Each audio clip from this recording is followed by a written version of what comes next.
Order pursuant to Standing Order number 2, 5D, I propose to extend the timing of today's sitting beyond the moment of interruption for a period of 30 minutes. Minister of Home Affairs, please.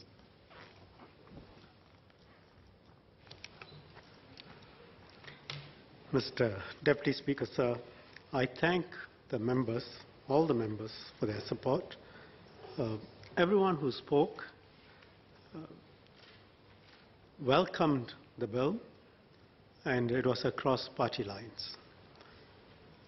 I'll just deal with a couple of points which are slightly more philosophical or perhaps a matter of principle. First is Mr. Pritam Singh's point, going back to the speech when LT regime was introduced in 1998. I thank him for the support for the bill. The LT regime, LT1, LT2, was introduced at a time when the situation was quite dire. We had about, I think, between 7,000 to 8,000 in DRC. 3/4 of them were hardcore opiate users. They repeatedly went back to heroin, morphine, opium, and many were using crime to feed their habit. I can, talk about a few other factors, but essentially we were facing a very difficult situation. And if we didn't deal with it decisively, the sense was that it would have gotten much worse. So this, in the context of the very serious concerns that the ministry then had, the LT regime was conceptualized. The proposals received very strong support from members and the larger community. And also the people who worked with the addicts. They were very concerned because they could see that many of the addicts they were working with did not change their attitudes. So decisive action had to be taken. It was taken. And what the LT regime did was to actually keep away from society many of the hardcore users who could have infected many others, who could have induced many others to come into the drug trade and drug abuse situation. So together with strong enforcement, more preventive education, improvements in rehabilitation, and the LT regime, I think we dealt effectively with the situation. As I said earlier, from nearly about 6,000 arrests, just under 6,000 people being arrested in 1996, we are now to just above 3,000. So you can say roughly it's fallen by half.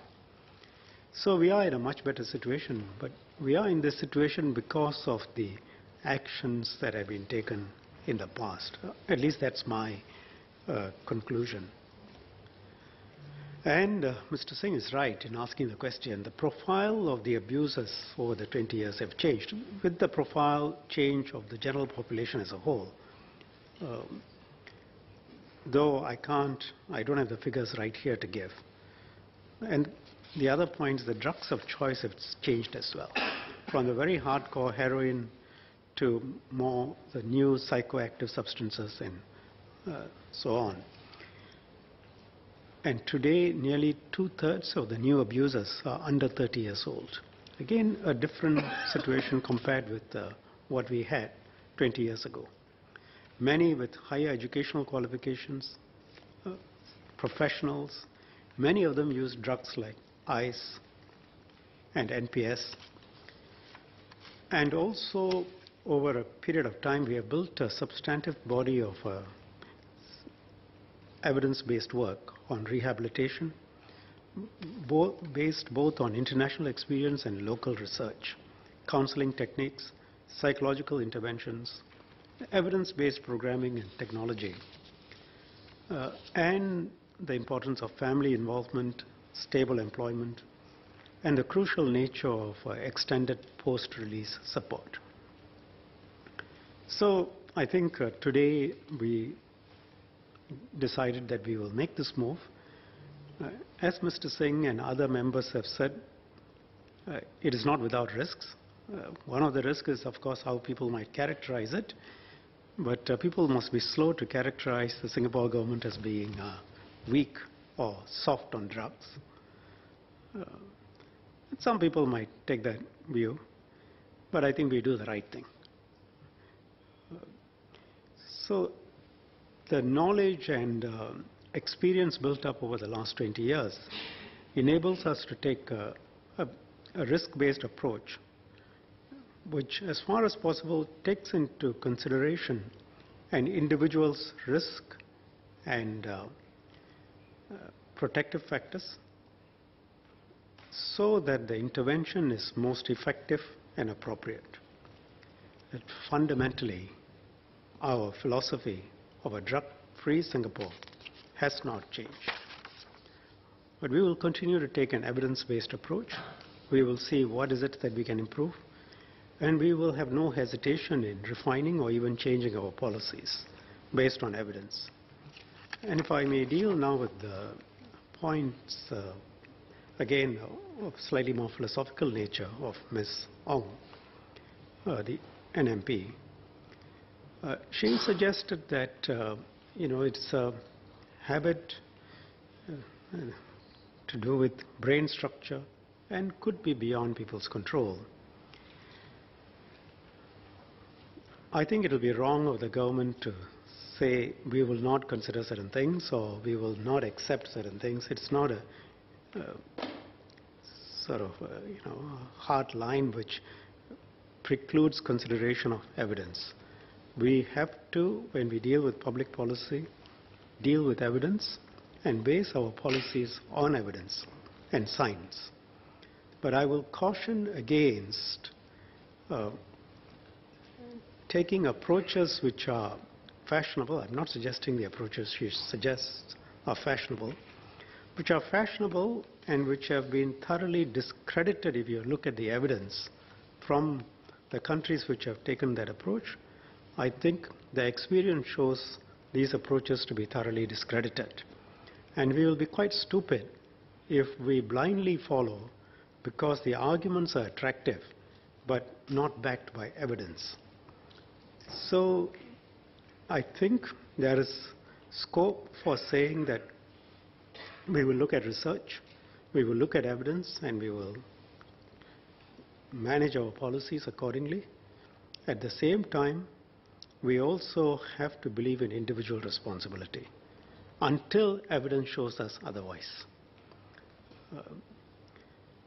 The suggestion that we have to put human beings in the center of our policies, I don't think we can agree more. Though if I could decode what Ms. Ong was saying, I think in context she was talking about a drug abuser and putting that human being at the center of our policies, which is usually how debates in this field are often structured. When I say I agree completely, I would add this caveat, that I will put also the victims of the drugs at the heart of our policies. And usually the victims far outnumber the drug, let me put it slightly differently. There are victims on both sides. The drug abusers are victims. The drug traffickers in some way are the people who are benefiting from it. But there are a lot of people who suffer, who are innocent, bystanders who suffer as a result of other people's drug habits. Let me give an example. And these people don't find mention in many of these debates which center on drugs. A few years ago, there was a little girl, I think she must have been 4 or 5, called Noi Noi. Charming, look at the photographs, a life full of hope and expectation. Her relative, adult relative, drug abuser, killed her. She is a victim of the drugs. drug abuse. She doesn't enter the statistics in the context of debates on drug abuse. We could well put the drug abuser who killed her in the heart of our policies. But I think we should also spare a thought for the noise of this world. And it's often pointed out by the Singapore government, the context of the death penalty. The 15 grams of heroin that a trafficker brings in is enough to feed nearly 1,000 people for 1 week. Those are all victims too. The reason why, and I've said this many times, for those of us who have children, you will let your 10-year-old child go on public transport in Singapore, while you will not let that child take public transport in many other first world cities, is because we are safe. And we are safe because of our drug policies. Let us not forget that. So let us not be seduced by the liberal arguments. Liberalism is not an unfair word. Where it makes good science, we will take it, as you can see from the major aspects of this policy.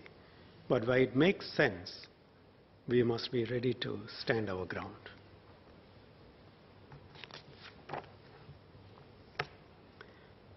So we want to achieve the core goal of reducing drug abuse in Singapore. As Mr. Desmond Chu, Mr. Pratam Singh, other members point out, there is a risk of these changes being characterized as we are going soft. We will distinguish between abusers who only consume drugs from those who also face charges for other offenses.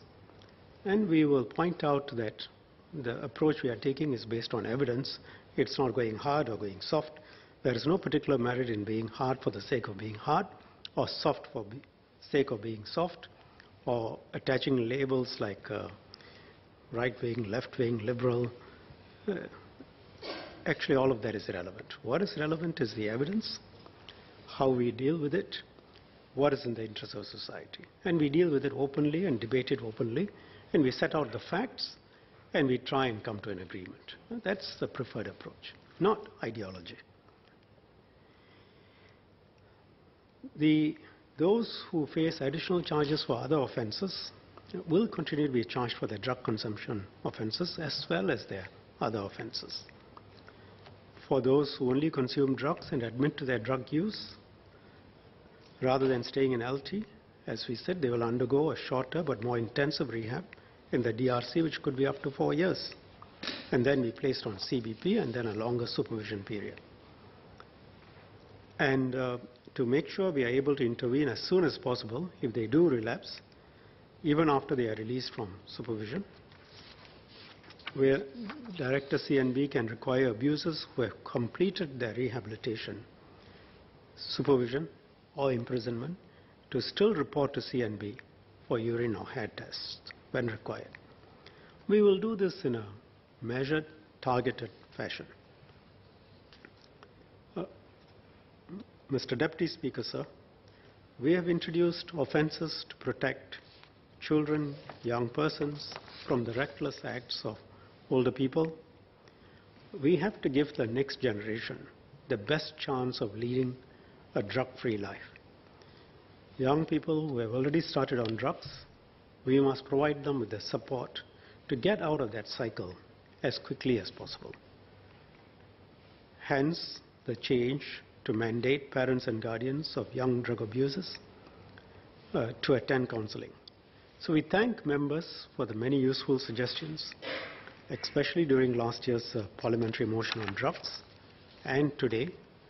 And I think together we will continue to work towards maintaining a drug-free Singapore. Mr. Deputy Speaker, sir, I beg to move. The question is to the bill be now read a second time. As many as are of that opinion say aye. Aye. To the contrary, say no. I think the ayes have it. The ayes have it. Misuse of Drugs Amendment Bill. Committee stage by day. Now, sir, I beg to move that Parliament will immediately resolve into a committee on the bill. The question is that Parliament will immediately resolve itself into a committee on the bill. As many as are of that opinion say aye. Aye. To the contrary say no. I think the ayes have it. The ayes have it.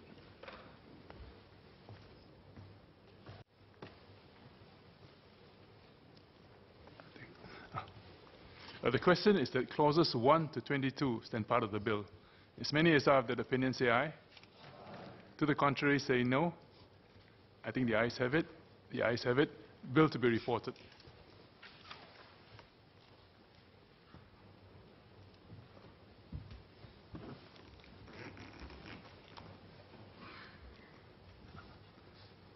Minister of Home Affairs.